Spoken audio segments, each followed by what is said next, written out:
Welcome back to Danny Rants. Today we have two special guests. Not often do we do two people. This is actually the second time, but we have the boys who are taking Melbourne by storm in the underground scene, the Dangerous Good Boys, famous for their biggest party at the moment, which is Dangerous Good XXL. They do Hive, they do Aura, they do a whole bunch of other shit.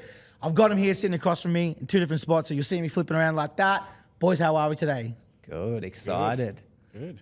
First time Pumped. coming up, so yeah, keen. All right, let's get stuck into it. Let's do it. So for someone who doesn't know who Dangerous Goods are, they've been living under a rock for the last 4 or 5 years. Where did you guys not start Dangerous Goods, but where did you actually guys come from, right? Because you're obviously punters originally. Where does the story begin? How do you meet one another? Why do you start this company? So essentially, I was working at Macca's and just flipping burgers and doing normal shit, and then that's where we met. Mitch was a manager at Macca's, and then I guess I'm from an engineering background, so I went to uni for 5 years, and I guess I just wasn't loving what I was doing, and then I'm just getting a bit nervous doing this shit. Bro, you know what's something fucking wild? There is that many people who are promoters who, no, you wouldn't know this, that are engineers. Really? Yeah, the boys that run Turbo, both qualified engineers. Really? That's sick. Maybe There's they like got 5 like of them. the like mindset Has to be of some engineering. connection to events and engineers. There's so many like non-full qualified engineers that work in the industry. It's fucking insane. Maybe it's the But data. The or- crazy thing and what I've noticed about Alex is it's like to-do list. Like it's checklist. It's like 5 million tasks and ticking them all off and getting it done. And it's the same thing with the events. Like you do your sales game plan, you build a to list, you tick it all off, you smash it out. Same kind of thing as engineering. I was a project manager at Origin, so I built my way up there. And then we went to Europe. Like we just backpacked to Europe for 7-8 months, came back and fell in love with the music scene. So wait, you were working as a manager at Macca's, met there, went on your own little different trajectories, met back up, went to Europe. Went to Europe, we quit our jobs, we took breaks from our jobs for 7 months with one of our other mates, Danny. We packed up, we took over there and we did 28 countries or something. 28 countries, 7 months. festivals, did Tomorrowland, Exit Festival, Ultra, like it was unreal. It was nuts. Sick. And we just fell in love with the techno scene. Like it wasn't anything big here. Like you obviously had your Michael Bibbies and your Green Velvets and like those really big tech house events, but no one was really doing the techno or the hard techno, and fell in love with Shard DeWitt and Amy Lenz and Amelie Lenz. I always get in trouble for that. But we just fell in love with it. And then we came back and we wanted to find a way to do something for ourselves and started our own business. We started a fitness business, trying to sell these watches that had pop out earbuds. Did a dog walking business. I tried to be a fitness influencer, and just we were doing our 9-to-5 jobs and we just weren't happy with that life. We just wanted something more. And I feel like we were listening to podcasts and they were just saying, literally just go out on your own, give it a shot. And I think for 4 years we tried different types of businesses, and then we literally came back and did a party at the Perseverance, sold out 200 tickets. And everyone's like, what the fuck was that, boys? That was sick. And then, And was this just personal crew that you guys knew and just in your community or just mates, mates through, because we Mates, used to friends party. of friends. Yeah. We were out at Cloud 9 every week growing up, and then just partying, met people through there. Alex had a really big network, I had a big network, and we kind of brought everyone together. Yeah. And then it was, friends of friends, and then it might have been 10% randoms, 90% of people we knew. And then I don't think we spent $1 on marketing. It was literally just through friends. We didn't even know how to set up ads, do influencers. Literally just got our mates in one place. And it was just a sick event. We had Maya Yuri, who was not big at that point, and she was sick. And then, I think we lost $5,000. It was the worst thing to us. But back to work for 3 months. I wasn't. I fucking hate losing money. That was fucking shit. And then we just loved it. And then we're like, when could we do the next one? And I think what was the concept? I think we wanted to create something different. So we created an inflatable day party. So essentially I had a jumping castle. What else do we have? We had this 6-foot massive gorilla behind the DJs. And I think we went inflatables, and the girls were walking around in bikinis with blow up donuts, and the content we got from that was sick. It was awesome. Where was that one? It was At the at my Merch. local. Oh, yeah. Terrible, Yeah. the Merch. Yeah. We used to go to Cheap Thrills every week. Bro, I DJ'd there. That's how, back in the way. day, I used to DJ in a thing called I Spin used to Doctors. sneak in at 17. But We used wasn't to it go- like I don't know the proper word to say, but it was some sort of like, wasn't it a tranny bar? Was it not? I think it was. Actually, maybe. But we did a Saturday day party, and it wasn't even open during the day. Yeah. So, and it was literally just all our friends again, and then all of their friends that missed out on the first one. So we did like 350, and I think like we lost double. we lost like $200. It was and like we were just broke we even. were wrapped. And then COVID hit, and then it was Literally COVID hit a week after. So we're like on this high. We're like, we're going to run events. We're going to do well. And like, what do we do? Like our literally world just came crashing down, and we're like, fuck, what do we do? And then literally for 8 months, we just started networking, just messaging random people, dancers. And we're like, let's just do video calls for 8 hours on a Sunday, and let's just meet people. We met like all our dancers, influencers, and I think we created a promoter team of like 200 people of just kids just on the street that we didn't know. And How were you get in contact with them? just Instagram. We So like- literally just search a location. So we'll go Melbourne, and we'll go like what's like the top places that these kids kind of hang out in, and then it'd be like Cloud9, Levels, and then we just message them and go, hey, we're starting day parties, do you like techno? And then they just like, do you want to get involved? And they're like, yeah, like just jump on a video call, and just started networking. And everyone was really lacking that kind of, because we were locked down, so they were like lacking that connection with their friends, and they couldn't see anyone. So we were like, every Sunday we do like a group video call. I think they were like 40 minutes, and they were back to back for 8 hours, and there was like 30 people in it. And it was basically, we're trying to build a promoter team and like build these people that were going to bring their friends. And we're like, when we come out of COVID, we've got 8 events planned. We're doing an Aloha, like Hawaiian themed one. We're doing an underwater themed one. And just everyone got so excited and was so interested in it that, I think, so we're both working full time, and then we were doing probably 4 or 5 hours a night, and then Saturday, Sunday as well. Yeah. So we're working like 100-hour weeks, just like pumping it. And then the day Dan Andrews announced seated capacity restrictions, we had 2 venues we'd been talking to, and then it was Prince and Daha. And then we went and had a meeting at Daha, and we walked into that space, and we were just like, we'd never seen it before. And we were just like, Crazy. our jaws both almost hit the floor, and we had to like hold them up so we didn't lose a good deal. And then we came up with like the unlimited cocktails and techno. Yeah, because cocktails and techno is when I first started hearing about you That's guys. what made us. So that's this promoter team started selling tickets for that, and it was 40 people capacity seated. So we did 3 sessions back to back. So we did 12 to 3, 3:30 to 6:30, 7 to 10. It's 40 new people each time, and it just sold. It sold out for 3 months straight. And then they straight away. They kept changing it to, it was 80, then 150, then 300, and everything just sold out. $80, unlimited cocktails. We just started like a Google form, and it was like, what sessions do you want to book in? They all just sent it to their friends, and they were all sold out. It was crazy. I remember, because like as it sort of opened up, there was like COVID obviously, and as you guys know, which we're going to go into in great depth, but it's like there is sort of guys who, the term I'd use is earn their stripes, and basically what happens is they gatekeep, like they're very much gatekeepers. So, and there's maybe in Melbourne 15 people, like there's not a whole lot of guys. So when this cocktails and techno thing kicks off at Doha, everybody in the industry is like, who the fuck are these guys? And that's how it sort of started. So I was like, and then the second part of it was, you had all like this wicked crew. Like the crew was like, they were the desirable crew that we were having through, you talk about Levels, Cloud9, Debbie Dars, like all the best of the best, the cream of the crop were all going to this. So when we're running our shows, we're like, well, now these fucking shows are affecting our shows. Like, who the fuck are these guys behind it? Yeah. We were the first ones out of the gate. So we were the only, because the setup at Daha with the seats and the booths, like, we're pretty lucky we got away with it. But basically, the cops were coming and people were dancing, and because they had to get up the elevator, the security was on the radio to us, and we're like, we turn the music down, we run around. People are like sitting there like smashed, pull their mask up, and they're just like, the police walk around, they're like, this party is really cool, actually. Like everyone's so well behaved. This is weird. And then all the kids are like, it was ridiculous. And then they literally go down the elevator, and we'd be like, rise, and everyone would just like, yeah, and they just start like running screaming, around. It was drinks like getting thrown in the air. It was wild. And then it got shut down again. Then we got shut down again, and then it became, you could do 1,000 in an outdoor area. And like, yeah, we kind of made... So we made about 70 grand, I think, in that 3-month period. And for us, we were just like, that's so much money. And then we saw, I think Timber Yard, the venue was coming up. And it was like our dream to do an event there. And I'm like, let's just message him. Let's just see what happens. And I messaged Ash Luba.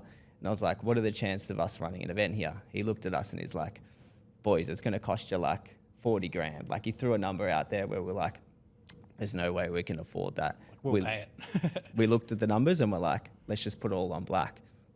Literally launched the event, 3 days, sold out, 1,500 tickets. We're just like, what the fuck? Like literally like in 3 months, we've gone from no one knows us to selling out Daha weeks on weeks and then selling out a Timber Yard show. Like it was nuts. And I guess it's that crazy mentality of like, well, fuck it, let's just give it a go, right? Because like Yeah. when that opened back up, I know myself, like watching, it was you guys that did it, Cocktails and Techno. No one was doing sit down. Like we were all like, we're all bitter old guys. Like, fuck that. There's no way. You can't get a vibe, blah, blah, blah, blah.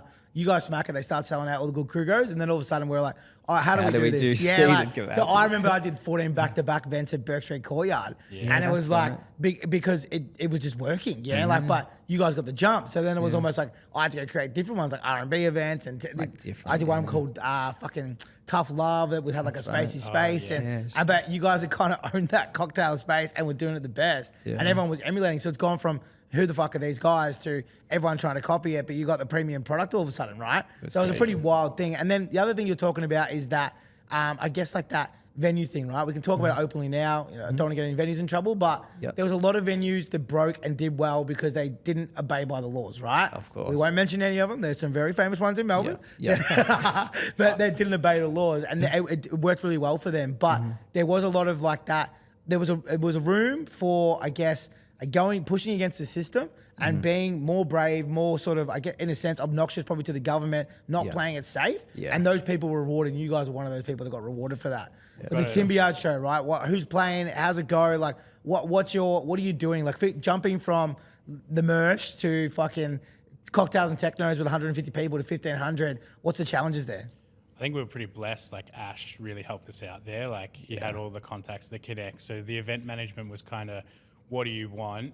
This is how we get it for you. And he really helped us with that. So we're very thankful. And that kind of got we didn't have to go there and try and book production companies and like find things ourselves. We had a lot of the leads and it was kind of, what are your ideas? How do we make it happen? How do we make it work? Yeah. And Ash was great. So that gave us that foot ahead and then it sold out as well. So we didn't have any of that kind of sales pressure of having to sit there trying to push events and message people. So we're pretty lucky. But I think my favorite memory from it is we did Flames, where like we brought that in, and there's like a video of Sammy Lamarca playing, and the flames go on, and he turns around, and he's like, "Oh, it's fucking hot." It's fucking hot. Like, it's my favorite amazing video because it was like 40 degrees as well. So hot, yeah. So it was nuts. So it was cooked, and then we just like there was like some medical issues. It was like the first kind of time we got into that big scale event. So we learned so much, and then we doubled down and we went. Ash was wrapped, bar did really well, the crowd was really good, no real issues, and then we were like, fuck it, let's book Easter. So we did. So we booked Valentine's Day. Yeah. And that was a bit of a different lineup, wasn't it? I remember you booked a bit more of a commercial lineup. Orchestrated, Marker Memories. Oh, was there one where you guys did like the Veronicas and stuff? Nah, so that was down the track. Oh, it's down the track. All right, let's keep taking it back to 2021 then. It's a little bit. So we did Valentine's Day, and I think we sold like 1,200 tickets, and we're like 3 weeks out. And then we're looking at the COVID restrictions, and he locked it down that exact weekend. And we're like, fuck, it's our second Timber Yard show. What do we do? So then we moved the date to Easter, and then we ended up, I can't tell you the capacity, but we ended up selling it out. And we were close to selling it out, but like that jump, even though we had to move the date, it was the best thing for us. And literally we got like little Easter bunny kind of like gift bags and shit. Easter, like bunny ears on all the girls. And then like we had a love heart shaped truss that shot lasers. And people were just like, what the hell? And like production's always been like coming from that European scene, just something we love. Like the goal is to get to a point where we're doing 25,000 at Flemington and we're building like a Tomorrowland style stage or like an Awakening stage and going really all out on that sort of stuff. And like with our picker shows, like the screens and the production, like it's 100 grand plus. Like, just feel like a lot of some event companies, they just go really cheap with their production And like people just want more. Like they're seeing all the European festivals like Verknipt and Awakenings and Tomorrowland. Like they're creating amazing experiences. It's not just the artist. So we put a lot into our production, and we're just definitely seeing the rewards now. And it's sort of a strange thing because you talk about like when you first started, you do like Valentine's Day parties, and your stuff was a lot more like it was kind of commercial but mixed with techno, right? Yeah. Whereas now you guys are very much, Techno you're very much techno. So but again, it goes back to when I remember looking back at what you were doing. It was like all the things you were doing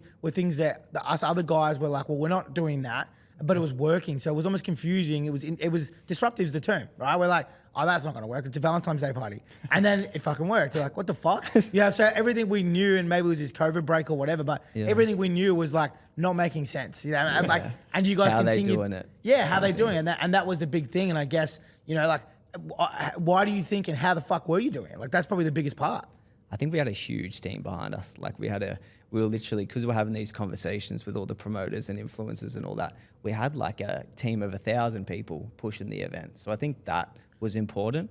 I think the lineups were like decent, but what else probably are we doing? undervalue ourselves. I was going to say, I reckon you undervalue yourself, because the thing about it is, like, you talk about the crew that was going, like, the biggest conversation I remember people were talking is like, how the fuck are they getting all this super hot, good crew? Yeah. And they're like to these events that traditionally would be run maybe in a suburban night, you know, like, and then it was like, doesn't make any sense. So I think you guys are undervaluing yourself, because the people you were attracting were like the people that everybody was fighting for. Yeah. So we were spending 30 hours a week each on Instagram, like going out to groups of people, like, yeah, it was girls, their boyfriends, giving them a couple of free tickets to come check us out. And that just snowballed. Like, we'd get a group of like 10 or 15, like, of that kind of real quality. And then they would just start coming back to all the events. And like, we would just cycle through as many people as we could. And we were spending like, 20, 30 hours a week each just on the socials. Because you guys used to do packs, right? Because I think I remember supplying stock to you guys at one point with WP early days. That was So for that the was Keep for It the Together Keep It Fest. Together Festival. Okay. Because you used to do packs to influence, and I remember people posting him early days. So it was like almost like you were using a lot of the old school tactics we did back in the day, back in like, 2000s. But you were doing this in this modern age, and you were using Instagram as like a driving force. And it was sort of like, it was really interesting to watch. Yeah. We literally wrote a list of absolutely everything we'd ever seen work, anything that we thought might work, and like we'd research like sales tactics and how to make it work. We'd build a list of like 200 things, and we'd do them all. Yeah. And that's why it was working. I think it's just the compounding time. Like, we knew if we put 20 hours a week in filling this space, it's going to happen. And even if it was free tickets or it's paid tickets, we just wanted the show to look amazing and be amazing. And then we've just had that mentality, and it's just grown and grown and grown. And I reckon, it makes sense. Like, you like, if you're going, okay, cool, we're going to promise you something, and then you're going to come here, we're going to deliver it, then they enjoy the experience, and the community, they come back. Exactly right. It's hospitality 101, right? 100%. It's just you're doing it in a new way, a new model. And with the cocktails and techno, it got to a point where we were doing 3 sessions of 300 people every Saturday. So it was 900 people every week for 3 months, and it was sold out. So that was like, it was like 2,000 people a month that we were getting through and getting in front of. And then they were just like, we'd message them, go, oh, come to our day party. And they were like, I had such a good time at Cocktails and Techno. Yeah, I'm going to go check it out. And then from there, it's just, we went from 300 to 1,000 to 1,500. Then we were doing like 1,500 for a year. And now we're at 6,500 every time we do picker. Well, it's crazy. We get the major license, so we're pretty lucky. Yeah. But we're selling that because we do the 2 stages. We're allowed to push it. But it's gone nuts. Like, this last year has been insane. We basically skipped the 3rd day. We did a year of events there, smashed it, and then it became too small. So we've got the pavilion, which is like that little bit extra, and then now that's like borderline too small. Like, we're having to do more and more at picker, and talking to some huge venues for next So year. what's a whole, like, Melbourne Pavilion holds like, what, 3,500? Nah, not that much. 1,300 is the Oh, license. really? Fuck. So that's a massive jump. It's their capacity, yes. Yeah, cool. So 1,300 exactly on the dot. Yeah, exactly. Right. So going back to that, you guys are doing this thing. It's sort of happening, right? So you said you've not had event experience. You've probably not even really met other guys in the industry at this point. Because I remember getting emails, and a lot of people were talking about, does anyone know these guys? And like, when they were trying to book venues, I'm assuming this was a challenge for you guys. Maybe you didn't know, but people were like, haven't worked with them, seen them done this. Are they just lucky? Can they actually do something different? Yeah. You know, there was a lot of like stonewalling in a sense from conversations I had. Even artists, like you try to be booking bigger artists, and I knew there'd be people like, well, they're gonna have to pay a premium because they don't have the runs on the board that other guys have done, or they earn their way up. Or second to that, maybe not because are these shows gonna work? Like there was this sort of, because you came out of nowhere, which is really the only crew that I've seen do it in the modern era, really, like out of nowhere, like with a fucking atomic bomb bang, like what was the challenge of that, of like not having the traditional method that people come up and they start as a guest list promoter and then they go to a DJ, like normally it's a 5-year kind of growth and your name gets thrown around, where you guys just came out of absolutely nowhere. What was that challenge? Like how did you kind of navigate it? I think we definitely got a lot of resistance, but coming from both corporate backgrounds and having a string of really successful events under our belt, all it took was for us to go to the venue and have a meeting, and then literally we go, we'll pay the deposit tomorrow. We want to launch. We want to have as much time as possible. We sat down and we explained what we were doing and how we were going to do it, and it made sense. And then the venues would take that gamble on us, and then we had the money as well. So it was like, it was a win-win for everyone. Like they were going to get a deposit, non-refundable. We signed the contracts. We both walk in there like confident, not cocky, and literally like explain that I've been a project manager for 6 years, and Alex is a civil engineer. Like we're not fucking around. Like we know what we're doing, and then we pulled it off. And once we pulled it off 2 or 3 times, it was kind of like everything opened. But artists were like trying to charge us like crazy fees, like 20, 30 grand for like. We're like, surely they're not more than 5. It's ridiculous. Well, now you know they're not. Yeah, It's 5 actually. and we would pay it. Like we would pay some of the fees. We knew we'd have to pay a little bit more as a premium because we were new. Of course. But like we did the math and the budgets and everything made sense, and we always made it work. Like it was, we never overstretched ourselves, and I think that's where some people go wrong. Like they'll take too big of a risk. Yeah. I think It's a thing that I wanted to bring up because like you guys are the guys who toppled it, but there's a lot of guys that come in, and what happens is in the industry, and this is like a bit of a secret, maybe some people are going to yell at me for saying this, but when people come in normally, there is a resistance always, and that resistance traditionally is for 2 reasons. It's like people want to, in case they do fall over, they want to make as much money as they can while they're green, in a sense. Yeah. And the second part of it is that people don't want new competition in the market because then they're going to compete with them, right? So you've got this resistance of people like charging too much, and there's this like bit of what would you call like a inner circle that all know one another. And so you kind of have to go through and jump through these hurdles that are security bonuses that someone like myself wouldn't have to have done, you have to pay a premium, and that premium can be up to 50% for artists. Like that's the truth. Yeah. Then you've got all these venues, sort of people trying to cockblock you from not getting into them, or trying to steal your dates because they're trying to like undermine what you're doing. So that was a really good kind of point for people. The number one question I get asked now since I started this platform is, how do I get involved in events? And the truth is that's the number one challenge is like, firstly, it's have a go.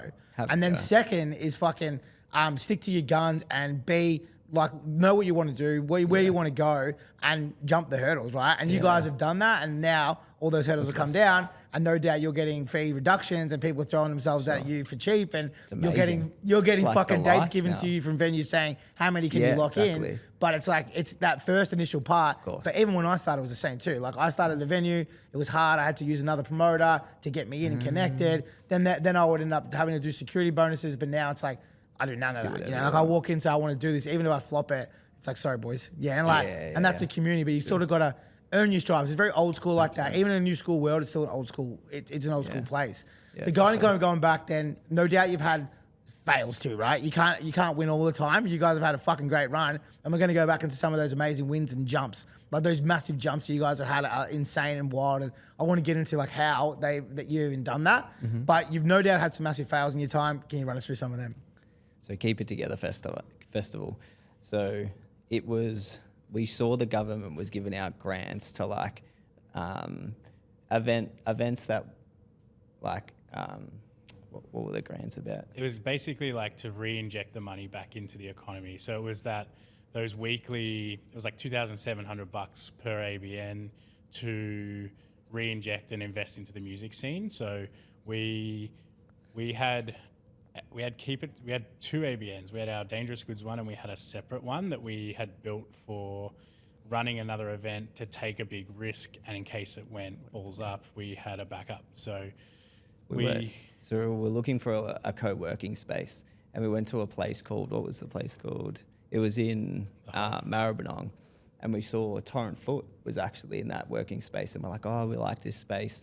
And then we're talking to like the chick that does the bookings there, and then she's like, oh, have you seen is it the Maribyrnong Gardens? And they're like, oh, the government's giving out big grants to do events there.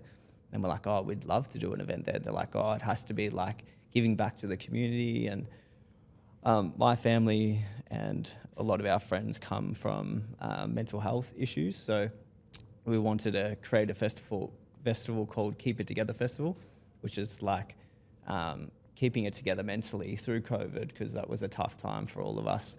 And we wanted to create like a festival that gave back to like a mental health charity or something like that. And the only way to make it happen was to get a big headliner.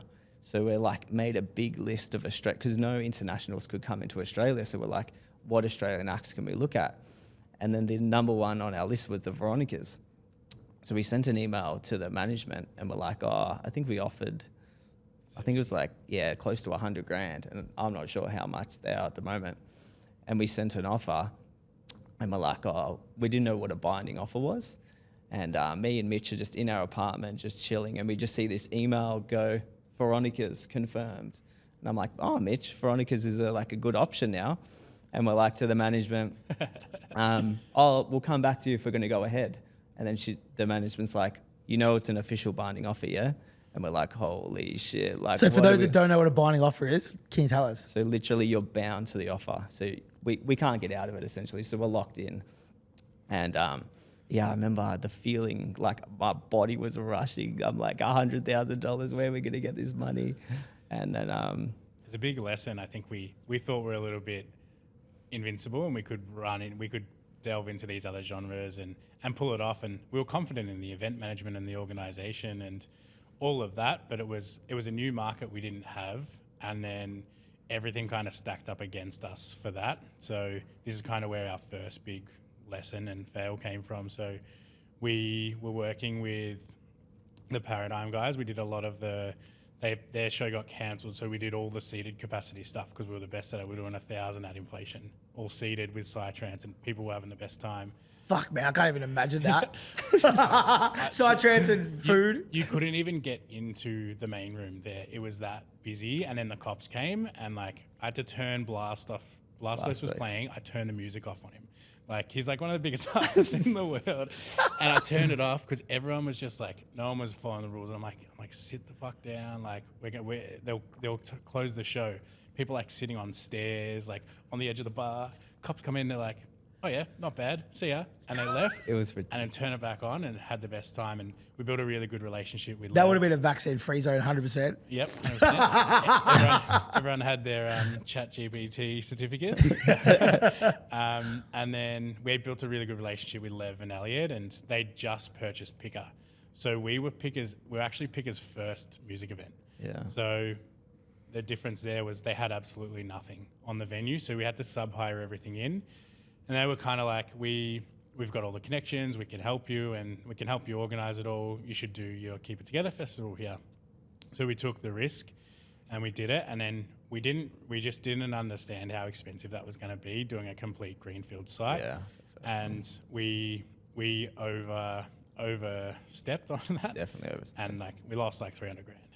You're not the first, you're not the last. Like Greenfield site, like, and I'm going to explain that for people that don't know, but it basically means a site that has nothing, so it's got no power, no water. Yeah. It's just a blank site, and they're the ones where everybody does their nuts. Like, Yeah. so if you walk into a space like now, Pika and Reva, it's got power, it's got water, it's got toilets. That's the most expensive shit. When you're losing money, you can't cut that down. You can't cut down the labor. You can't cut down anything. So exactly the same as you guys. I lost $200,000 in my own festival, and I'm one of multiple partners, you know? Yeah. But again, Greenfields, and what kills you, it's the fucking Greenfields, because you can't cut that down. Save. And you have the thing called the Pope, you know, obviously we just saw it esoteric get shut down because of the same thing.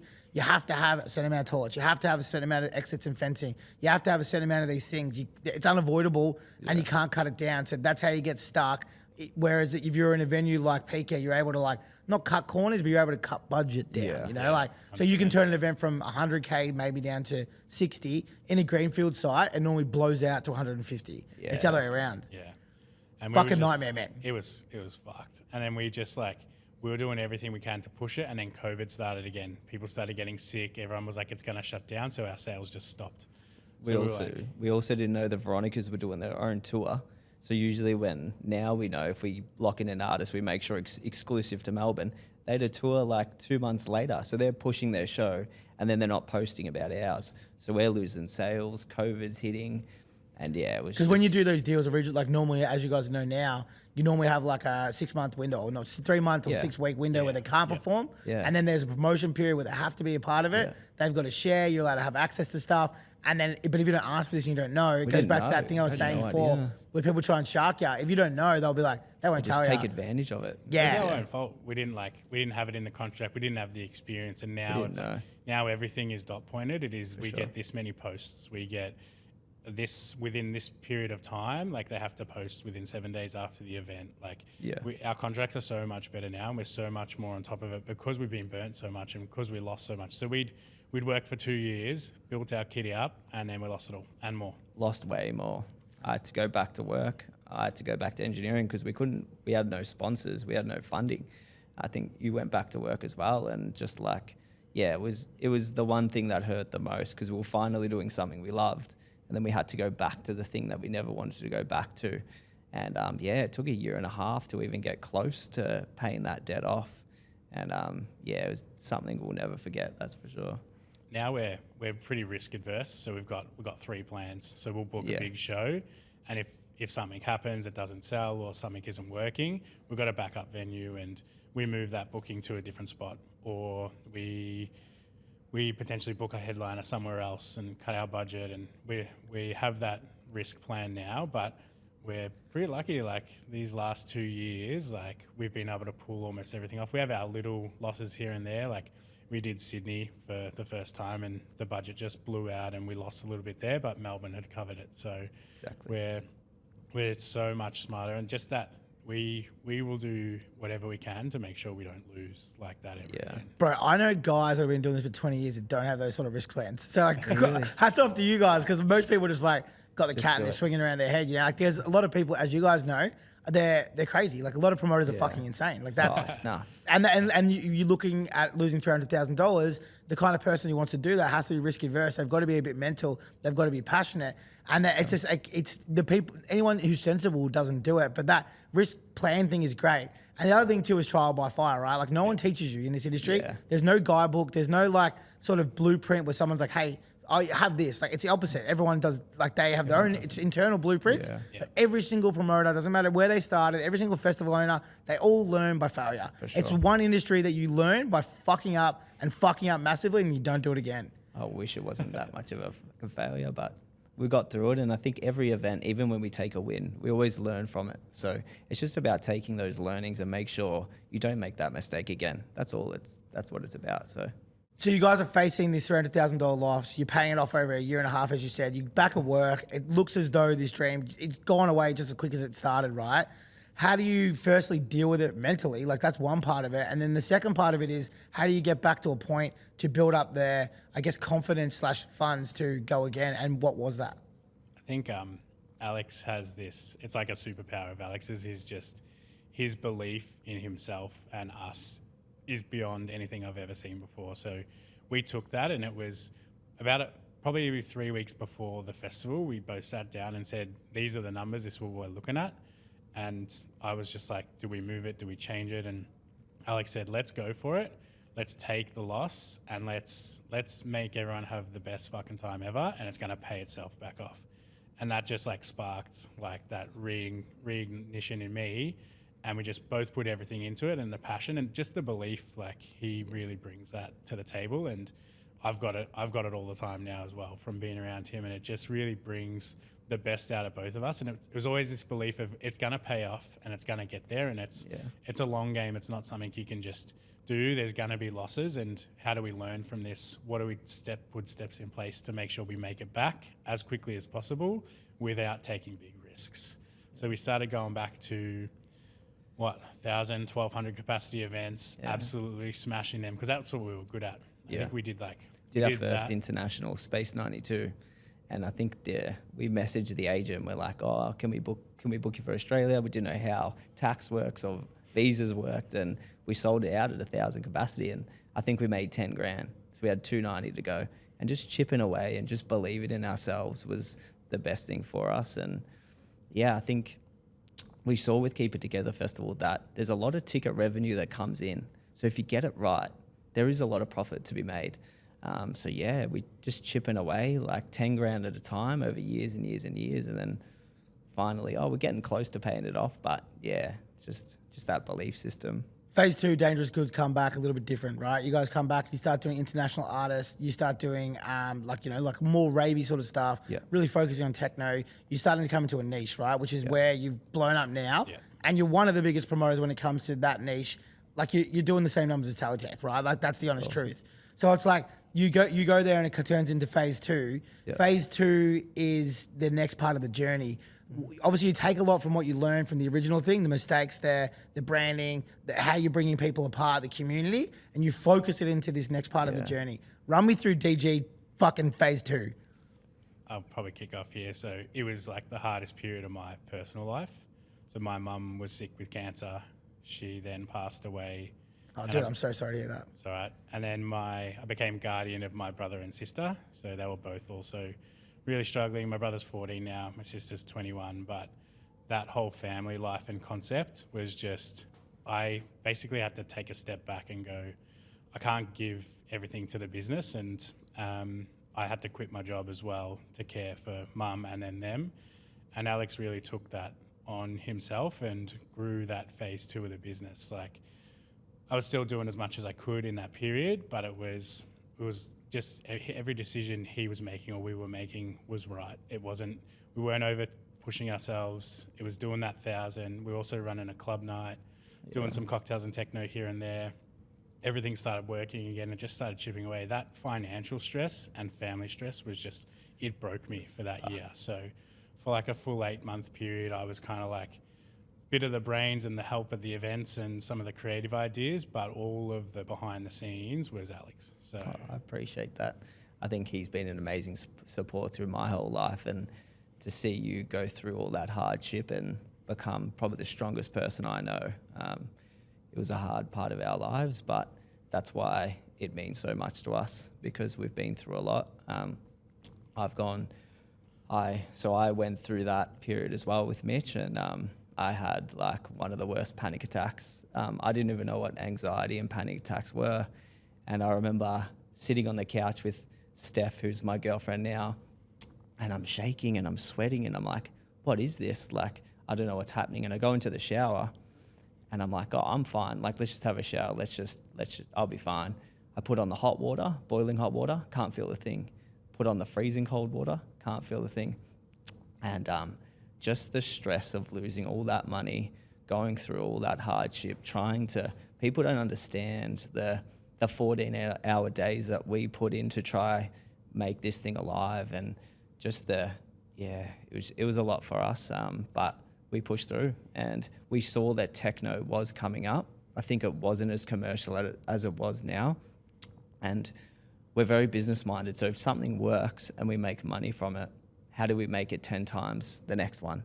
And we've known each other for 12 years now, and he's been like a massive older brother to me, and we've just stuck by each other, and that's what's made it. That's kind of the glue of what made that next chapter. So, and that flexibility that the business provided for both of us. So it gave me the chance to work from home and be able to do my own hours, and I could work at night or early in the morning and then be there for my family. And Alex was still kind of engineering bits and pieces during that, but then once he gave it up, that flexibility to take that extra couple of hours in the morning and get to the gym and focus on getting himself right, like for that 6-month period when we were like, I don't know how we did it. Like, it was just like, we would like pigeonhole into work and then like pigeonhole into family. And it was just like, it was almost like split personalities. Like, it was a bit crazy, but like, we were just so driven and believed in this so much and what it's going to create for us in the future. And we're probably kind of towards like that middle to end part of phase 2. Like,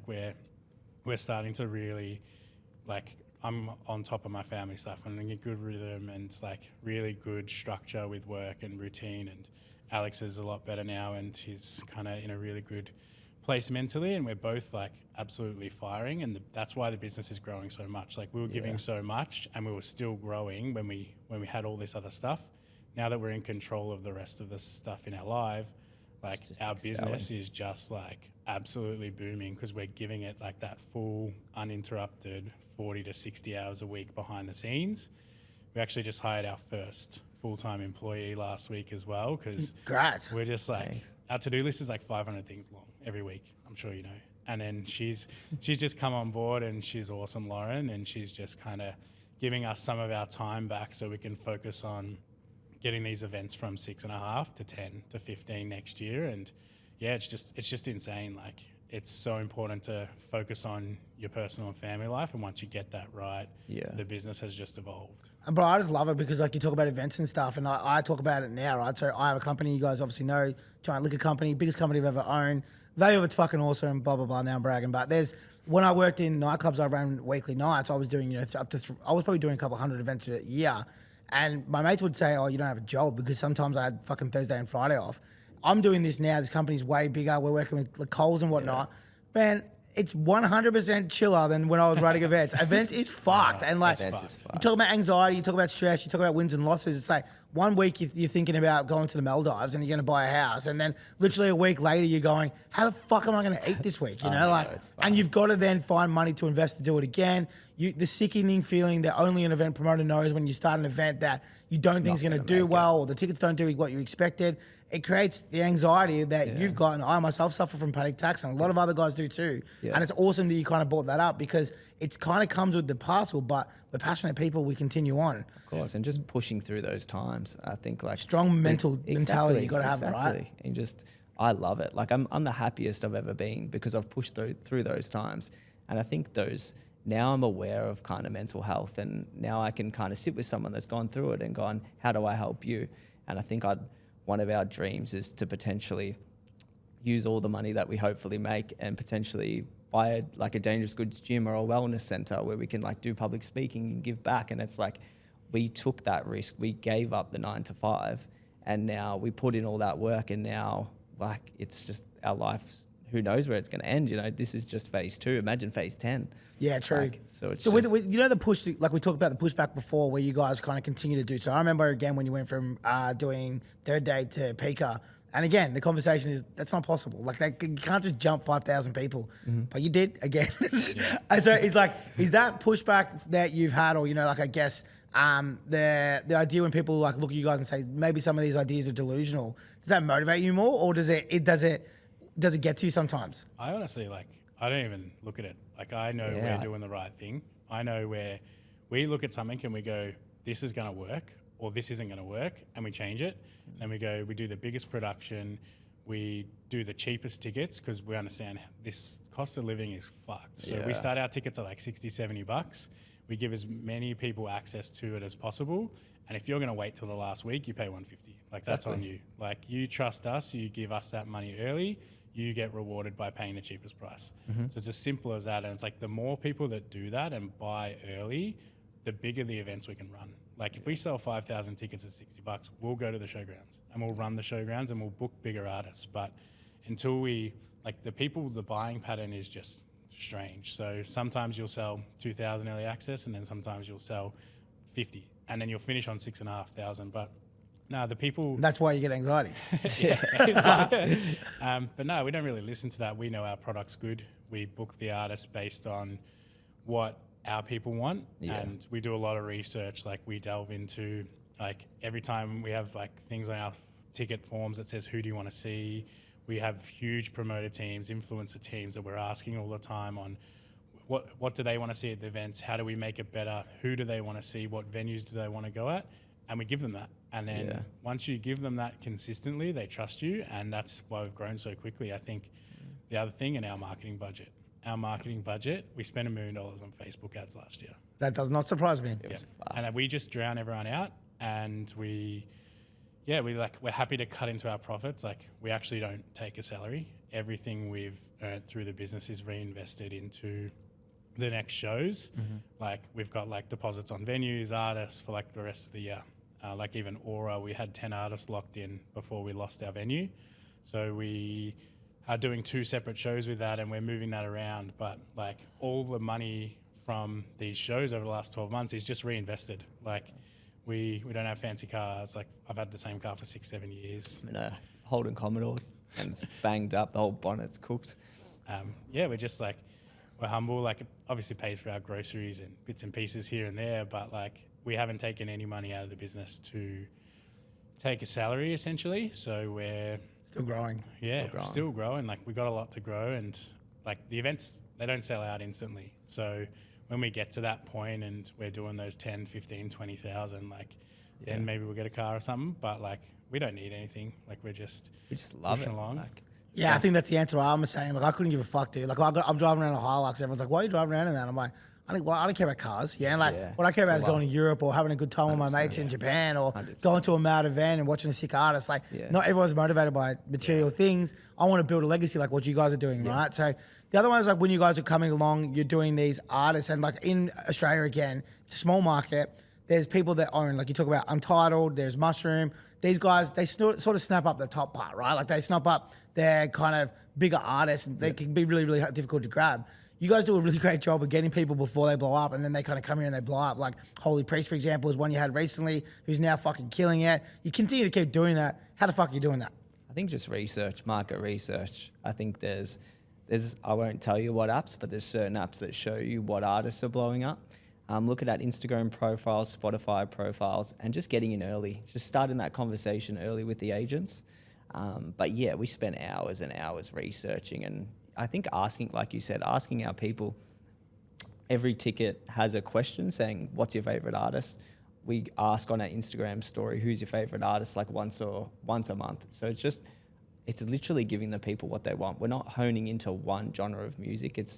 We're broadening our horizons to whatever the people want necessarily. So, and we love it. Like we absolutely love the music, and like we love everything from like I went to Drake the other week. Like I love all music, all event productions, and like we booked Sarah Landry for her first tour in Australia before Tally Tech had her, and she had like 20,000 followers. So I remember when everyone was like, Sarah Landry's coming out for the first time. I'm like, no, she isn't. yeah, that was cool. I was like, yeah, she's been out. Sneaky but we just love it. Like we love the music and love the experience. So we always try to build the lineup based off like this music flow. It starts off as like your housey tech house, real day vibes, and it doesn't get harder till later. So we kind of got pigeonholed into this like they only do hard techno for a little while, and it really impacted our sales because people were like, it's only hard techno, I'm not going to like it.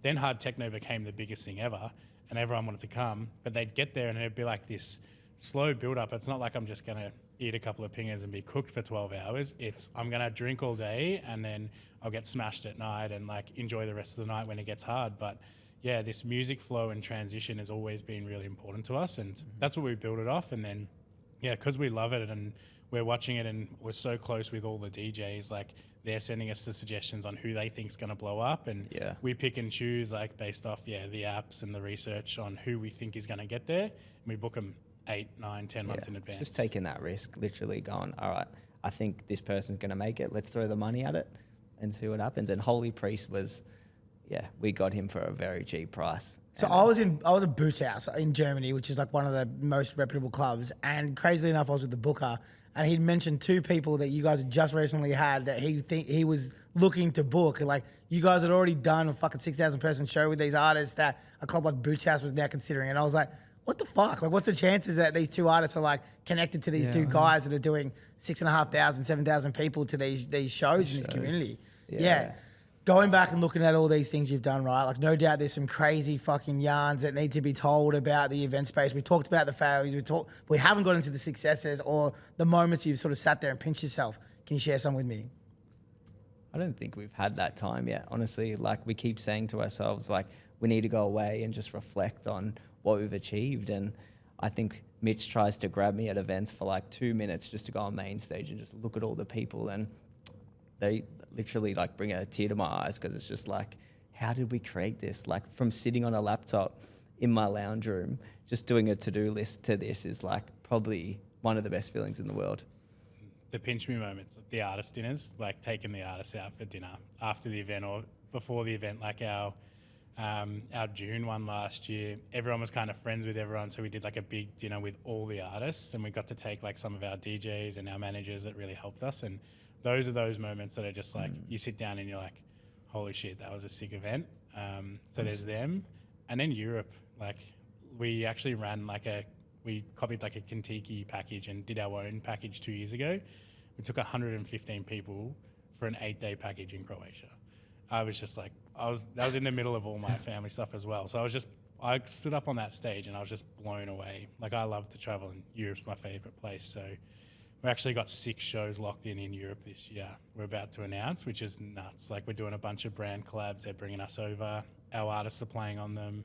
So it's like, I think that's kind of like my pinch me moment is like we're getting toured through Europe now, and Crazy. about to announce that. But yeah, it's just insane. Like it doesn't slow down, and having those dinners and time to reflect and grabbing each other at an event to kind of go, hold on, soak this in for a second. And we're actually in the backstage at our January picker event, and like Alex's parents were there and my uncle and auntie were there, and we're just sitting there, and then like the music turned down for a second, and there was like a huge drop, and like the people screaming through that warehouse. We were in the back, like nowhere near it, overpowered the speakers, and I just got like chills. We were like next to each other, and we were just both like, whoa.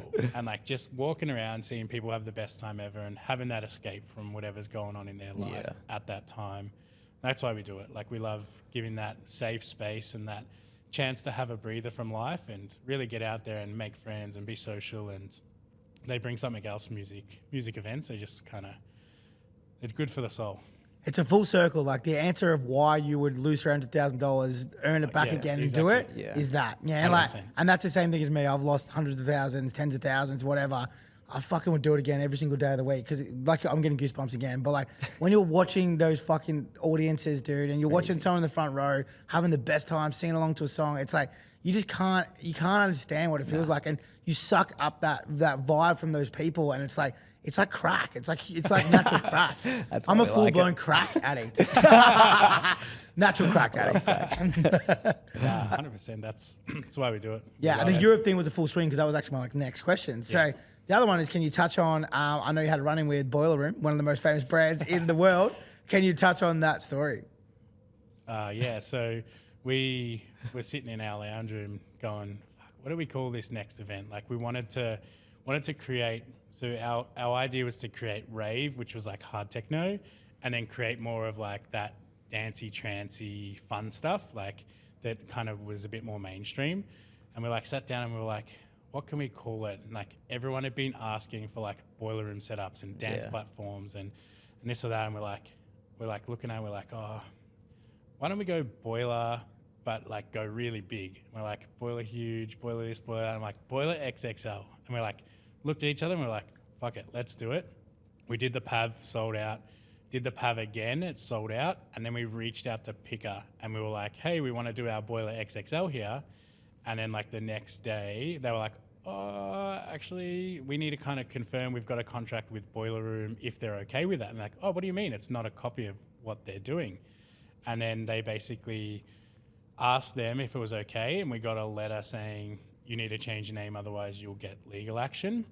And we were like, oh, we didn't actually realize that we were in breach, which technically I don't think we were because we didn't say Boiler Room. Yeah. But we were also like, look, this is going to grow into something big. We need to rebrand it now. And like, we don't want to piss anyone off in the industry. Like, they're one of the biggest in the world. And we didn't think we were copying them, but we understand from their position, like, it looked like that. So we were like, oh, shit, we're sorry. We're going to completely change it.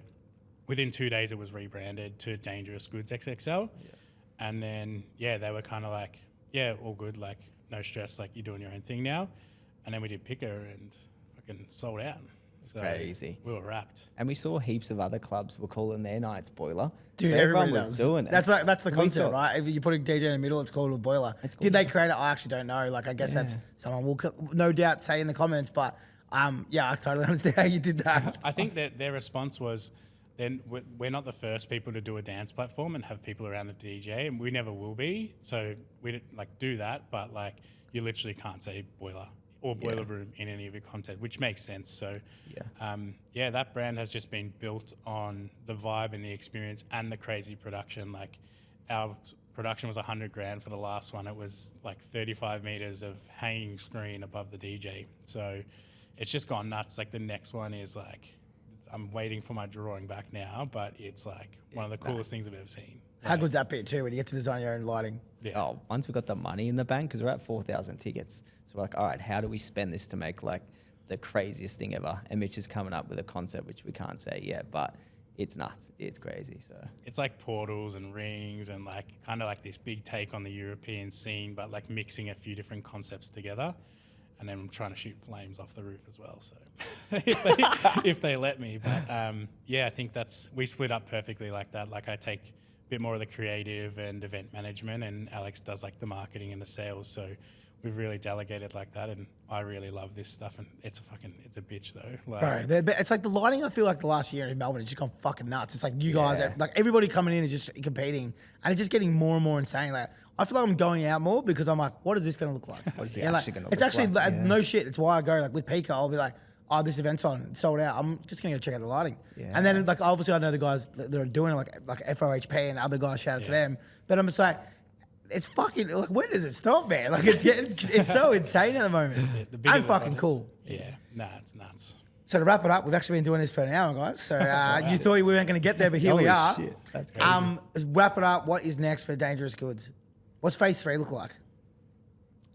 So January, we're going to do we can't tell you what venue it is yet, but we're looking to do about 10,000 to 15,000 people for our next Dangerous Goods XXL. With there's probably 3 artists in the top 10 we're talking to at the moment. So fingers crossed we get 1 or 2 of them. But yeah, that lineup's going to be insane. That's probably our next one. And then we've got a show November 1st. We're actually going to do 2 shows, November 1st and October 10th, because we locked in like 10 massive headliners for Aura. We actually have to split them into 2 bigger shows just to be able to fit them. So we're launching that. And maybe a sneaky New Year's Eve show. And Europe, we're in talks with Kentucky to run a collaboration, Kentucky Cross Dangerous Goods packages for 2026. So I'm going over there this year to build a couple, and then we'll be releasing them for Europe 2026. So people that want to get over there and like join like a sick crew and party and get to do like the country hop as well, like it's going to be the best version of both. So. And check out the clubs and the festivals and all that sort of shit too. Yeah, so it'll be like a road to, say, Awakenings, where you do like Amsterdam, Germany, Italy, Paris, and then you finish and you do 3 days at Awakenings with us. So that's what's currently in the works, and like a Greek island hopper. So talking to them at the moment about how we make that work, and going to go over and get an experience for it this year. Shame, but that's going to be sick. So we'll release that, and then the 5 shows in Europe this year are just nuts. I'm about to crack 50k followers on Instagram. So this year's just nuts. We're going to do a 50k giveaway. We might give away $5,000 cash at our XXL event. I want to say to you guys, like, thanks for coming down, obviously, firstly. But second to that, like, the reason why I brought you in is that I've watched from the sidelines. It's only been 5 years. It's a short amount of time. Yeah. But I've just watched you continue to come up against hurdles and jump them. And I'm like, I feel like my audience needs to hear this. Because as I said, they always get asked about it. And I'm like, you guys did it. Yeah, you literally went against all odds. I use that term. And you pushed through multiple barriers, failures. You continue to succeed. And now you're dominating in a field that is so fucking competitive with some of the biggest, not just promoter groups from Australia, but like the world. Like, you know, talking Live Nation and shit you're going against. And you continue to do and sell out the same space as they are with sort of like created like this subculture and community. So I wanted to highlight that. And I want to say thank you guys, because I always say to people, you know, we're going to be the guys that inspire. We're going to be the guys that inspire. But realistically, you are the new age of people who have gone and done what we did. Back in the day, it was a little bit more slamming our chests together and hoo-haing and, you know, major speeches and shit. You guys have figured out a new way to do something, create a pattern and a blueprint for people to be able to, like, live the life that I've lived and now you guys live too. And without guys like you trying to change the face of it and doing it differently and not just saying, this is the way it's got to be because old school, they don't get to do it. So I want to say thank you for the future generations that are going to come up and do exciting things and not think, hey, you know what, all these big companies, how could I ever compete? Because they'll be able to watch you guys and see what you've done and watch you get to 10, 15, 20, 25,000 and they're going to go, this is possible. So thanks. Oh, thank you so much. Thanks for having us. Fucking been a ball. Been awesome. Legend, man. I'm keen to fucking come see some of these shows this year. Let's do it. Let's do it. Sick cunt. All right, man. I'll talk to you. Thank you.